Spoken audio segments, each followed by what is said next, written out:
जय हिंद बच्चों, आज हम लोग लेंस एवं आई डिफेक्ट मतलब लेंस एवं नेत्र दोष के बारे में स्टडी करेंगे। इसके प्रश्नों को देखेंगे किस तरह से आसानी से हल करते हैं, क्योंकि यह इस परीक्षा में या एमएससी परीक्षा में छात्रवृत्ति वाले पेपर में आता ही आता है। 2 से 3 प्रश्न लेंस एवं आई डिफेक्ट वाले पोर्शन में जाने से पहले थोड़ा सा दर्पण के बारे में हिंट कर दे रहा हूं मैं। दर्पण क्या होता है और दर्पण में परावर्तन क्या होता है। थोड़ा सा परावर्तन का सेक्शन जो था हम लोग पढ़ चुके हैं पहले, लेकिन एक बार थोड़ा सा देख लेते हैं। परावर्तन में क्या होता है, प्रकाश किरणें किसी अपारदर्शी, ये कैसा पृष्ठ है, कैसा पृष्ठ है, वेरी गुड, किसी अपारदर्शी वस्तु से टकराकर उसी माध्यम में चली जाए तो परावर्तन होता है। परावर्तन का जो रूल है और जो नियम है वो दर्पण में फिट होता है, दर्पण के लिए उपयुक्त है, दर्पण पे ही लगता है। इसको ध्यान देना है। ध्यान देने के बाद से ये जो दर्पण में जो आई और आर दोनों कोण बराबर होते हैं, उसके बाद से क्या होता है, दर्पण परावर्तन के नियम के हिसाब से हम लेते हुए दर्पण को 2 भागों में बांटते हैं। पहला क्या होता है, उत्तल दर्पण, दूसरा क्या होता है, अवतल दर्पण। दोनों का बहुत उपयोगिता है हमारे जीवन में। कहां कहां उपयोगिता इसको देख लेते हैं। और प्राय एक क्वेश्चन आया हुआ है कि वाहन चल रहा है, एक ट्रक जा रही है, चालक के पास किस प्रकार का दर्पण का प्रयोग किया जाता है वस्तुओं को, पीछे की वस्तुओं को देखने के लिए। इसका जवाब होगा उत्तल दर्पण। याद रहेगा, पीछे की वस्तुओं किसका कौन सा दर्पण प्रयोग करते हैं, उत्तल दर्पण। अब दांत के जो डॉक्टर होते हैं वो दांत के मसूड़ों को, बैक्टीरिया को देखने के जिस दर्पण का प्रयोग करते हैं, ऐसे इस तरह करके देखते हैं, उसे क्या कहेंगे, अवतल दर्पण। ये दोनों में से क्वेश्चन प्राय भी क्वेश्चन पूछा जाता है। ठीक, दर्पण वाला सेक्शन हो गया। हम थोड़ा सा अब इसमें क्या होता है, लेंस पे आते हैं। लेंस क्या होता है, दर्पण तो क्लियर हो गया, किसी पारदर्शी पृष्ठ से टकरा कर वापस चली जाए हम दर्पण बना लेते हैं। लेंस क्या होता है, किसी पारदर्शी माध्यम का ऐसा टुकड़ा होता है, पारदर्शी माध्यम का एक छोटा सा टुकड़ा होता है। टुकड़ा कैसा होता है, जिसके दोनों पृष्ठ या तो वक्र हो, पारदर्शी माध्यम का टुकड़ा होता है, इसके दोनों पृष्ठ वक्र हो या एक पृष्ठ वक्र हो तथा दूसरा पृष्ठ क्या हो, समतल हो। ध्यान क्या देना है, पारदर्शी माध्यम का ऐसा टुकड़ा जिसके दोनों पृष्ठ वक्र हो, वक्र माने घुमावदार, या एक पृष्ठ वक्र हो और दूसरा पृष्ठ क्या हो, समतल हो। लेंस किसे कहते हैं, लेंस जब भी तुमसे कोई पूछे पारदर्शी माध्यम का कहोगे, क्योंकि लेंस में अपवर्तन की घटना होती है।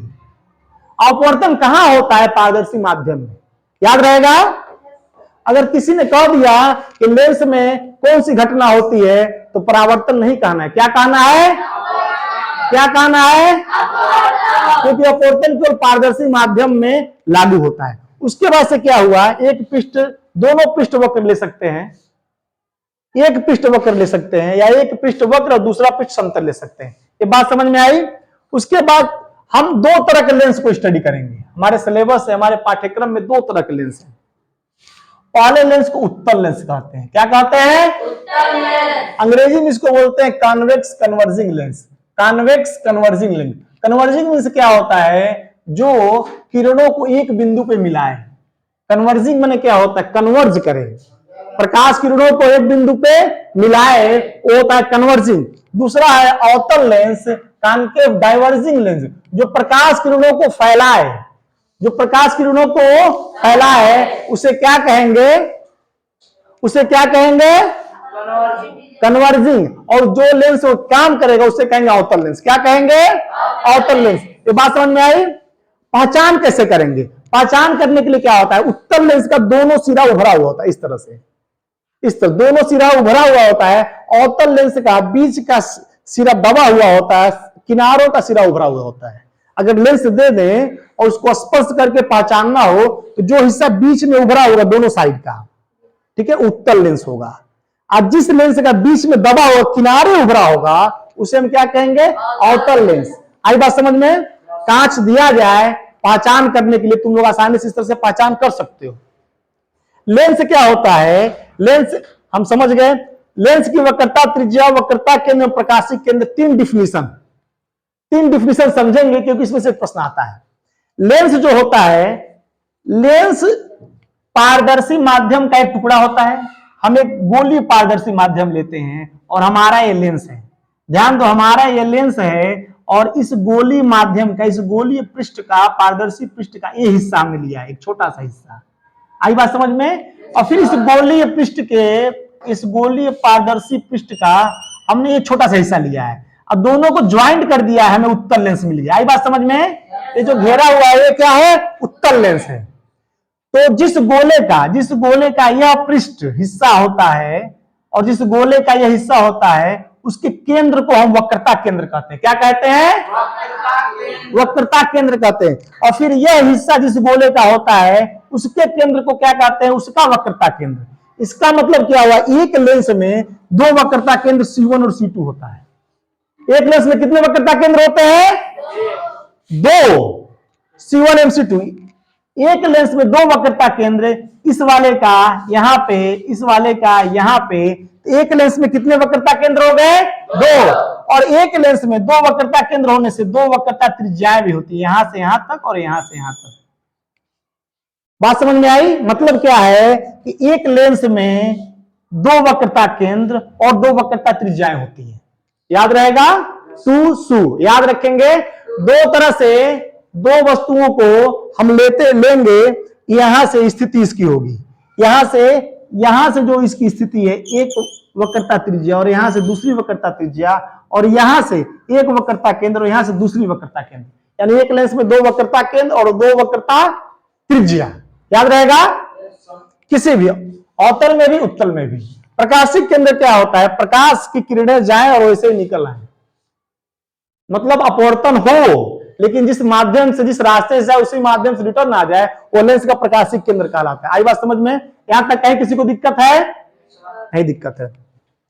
दोनों लेंस, उत्तल लेंस और अवतल लेंस, उत्तल दर्पण और अवतल दर्पण में एक समानता है जिसको ध्यान देना चाहिए।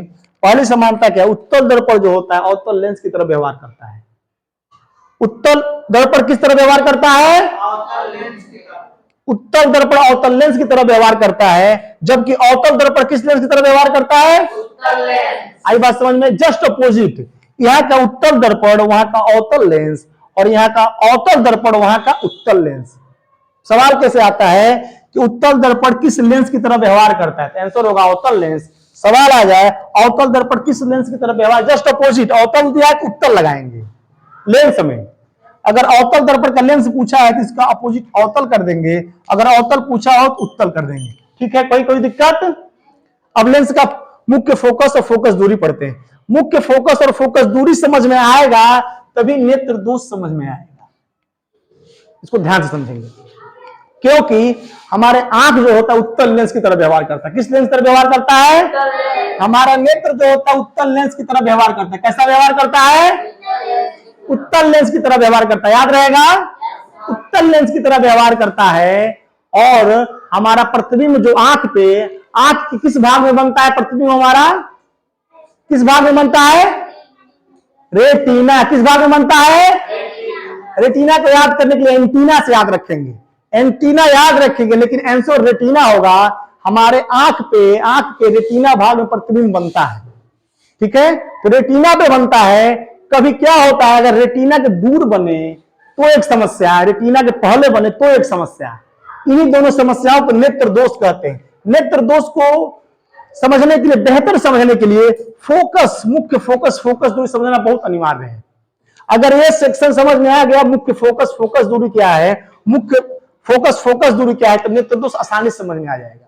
क्योंकि अब देखते हैं नेत्र लेंस का फोकस क्या होता है। जब कोई लेंस, उत्तल लेंस लिए हैं, उत्तल लेंस लिए, मुख्य अक्ष के समांतर दो किरणें हम लिए हैं। ये अनंत से आती हुई किरणें यहां से अपवर्तन के कारण एक पॉइंट पे मिलेंगी, यहां पे मिल रही हैं, और जहां पे मिल रही है उसको मुख्य फोकस कहते हैं। क्या कहते हैं? मुख्य फोकस। समांतर अनंत से आने वाली किरणें अपवर्तन के पश्चात लेंस के बाहर यानी इस साइड में कहा मिल रही है? मुख्य फोकस पर। प्रकाशिक केंद्र O और यहां तक की दूरी को OF को मुख्य फोकस दूरी कहते हैं। क्या कहते हैं? फोकस दूरी। क्या कहते हैं? यह उत्तल लेंस में। अवतल लेंस में क्या होता है, यहां भी दो समांतर किरणें लेंगे अवतल लेंस में, और यहां जो प्रकाश किरणें जाएंगी तो यहां से प्रकाश किरणें दूर जाएंगी और इसको रिवर्स साइड, उल्टे साइड में जब खींच करके इसको प्रतिबिंब को ड्रॉ करके लाएंगे यहाँ पे जो बनेगा यह इसका मुख्य फोकस कहलाएगा, और यहां से यहां तक की दूरी इसकी कहलाएगी मुख्य फोकस दूरी। क्या कहलाएगी? ये मुख्य फोकस दूरी कहलाएगी, और यहाँ पे ये मुख्य फोकस दूरी कहलाएगा। देखो हम जैसा कहें उत्तल लेंस को कन्वर्जिंग लेंस कहते हैं। यहाँ देखो अनंत से किरणें आई है, कन्वर्ज हो गई, एक बिंदु पे मिल गई है। आई बात समझ में? इसीलिए उत्तल लेंस को क्या कहते हैं? Converging lens. क्या कहते हैं? ठीक है। और यहाँ देखो अवतल लेंस में प्रकाश की किरणें फैल गई है, इसीलिए अवतल लेंस को क्या कहते हैं? Diverging lens. क्या कहते हैं? दूर दूर किरणें फैला देता है, इसीलिए इसको डाइवर्जिंग लेंस कहते हैं, और इसको कन्वर्जिंग लेंस कहते हैं। आई बात समझ में? किसी कोई दिक्कत? किसी कोई दिक्कत हो तो यहाँ पे एक चीज समझना है कि लेंस में अपवर्तन की घटना होती है, और जबकि दर्पण में परावर्तन की घटना होती है। दोनों उत्तल दर्पण अवतल दर्पण, उत्तल लेंस अवतल लेंस, ठीक है, दोनों दर्पण और दोनों लेंस में समानता क्या उसको हमने देखा। लेंस क्या होता है? लेंस को हम ज्वाइन करके बनाते हैं, पारदर्शी माध्यम को दो हिस्सा लेते हैं, उसको ज्वाइन करके बनाते हैं। वक्रता केंद्र दो देखे, वक्रता त्रिज्या देखा गया, दो वक्रता केंद्र, दो वक्रता त्रिज्या एक सिंगल लेंस में। मुख्य फोकस क्या होता है? अनंत से किरणें आए और एक बिंदु पे मिल जाए, मिले या मिलती हुई प्रतीत हो, मिला नहीं, ये प्रतीत हो रहा है। तो उत्तल लेंस में डायरेक्ट मिल जाएगा, जबकि अवतल लेंस में मिलता हुआ प्रतीत होगा। उत्तल लेंस इसीलिए कन्वर्जिंग लेंस कहलाता है, अवतल लेंस क्या कहलाता है? डाइवर्जिंग लेंस कहलाता है। आई बात समझ में? यहां तक समझ में आ गया है तो हम नेत्र दोष को फिर अगले वाले सेक्शन में हम इसको समझेंगे। क्या समझना है हमें? हमें यह समझना है उत्तल लेंस प्रकाश किरणों को एक बिंदु पे मिलाता है। आई बात समझ में? उत्तल लेंस प्रकाश किरणों को एक बिंदु पे मिलाता है, जबकि अवतल लेंस प्रकाश किरणों को फैलाता है। आई बात समझ में? कोई दिक्कत किसी को? किसी कोई दिक्कत हो क्वेश्चन पूछ सकता है, ये लेंस क्या है, अवतल लेंस क्या है, उत्तल लेंस क्या है, ये वक्रता केंद्र क्या है, वक्रता त्रिज्या क्या है, फिर इसका मुख्य फोकस क्या है। मुख्य फोकस दूरी समझ आने के बाद से हम नेत्र दोष वाली टॉपिक को अगले वाले सेक्शन में कवर करेंगे। और ये दोनों में बहुत ही इंटरेस्टिंग फैक्ट था, और एक दूसरे से जुड़े हुए हैं, काफी याद करने में काफी सहूलियत होती है। ठीक है, याद रहेगा? Very good.